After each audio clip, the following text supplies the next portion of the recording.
जीवन का प्रारंभ जन्म से होता है तो अंत मृत्यु से होता है। जन्म और मृत्यु यह दोनों जीवन के दो छोर हैं। एक प्रारंभ है तो दूसरा अंत है। मृत्यु से पूर्व अपने जीवित काल में ही शुभ अशुभ, पुण्य पाप कर्म करने में हम स्वतंत्र हैं।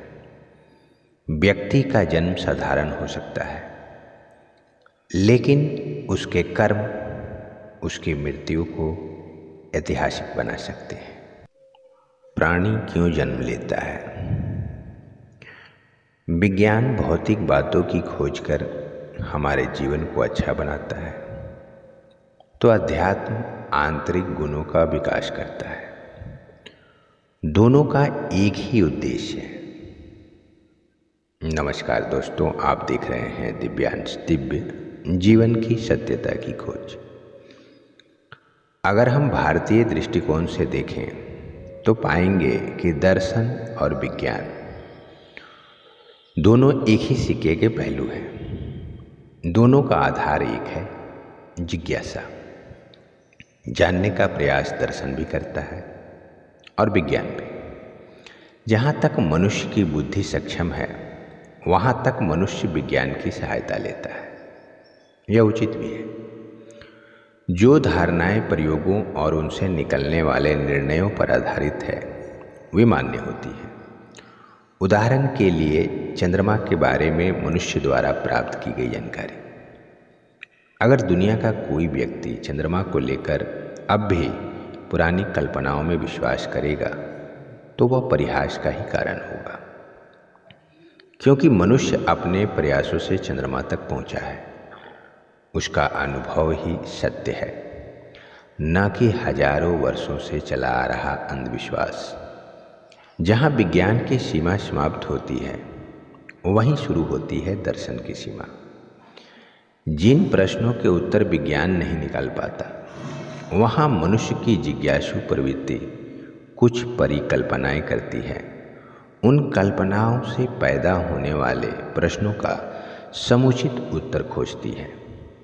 उदाहरण के लिए विज्ञान ने पृथ्वी, चंद्रमा, सूरज, नक्षत्रों के विषय में बहुत सी जानकारी तो हासिल कर ली, लेकिन अगर हम पूछें कि इस विशाल ब्रह्मांड की गति को नियमबद्ध कौन करता है, तो उसके पास उत्तर नहीं है।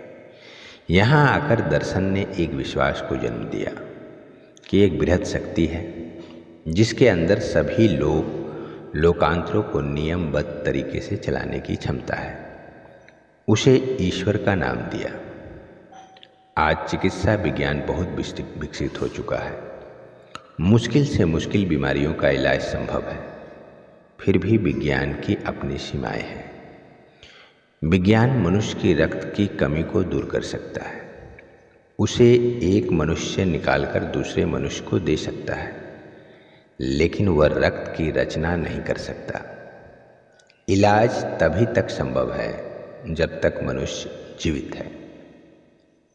उसके पास यह जवाब नहीं कि वह क्या है जिसके निकल जाने से मनुष्य एक शव बन जाता है।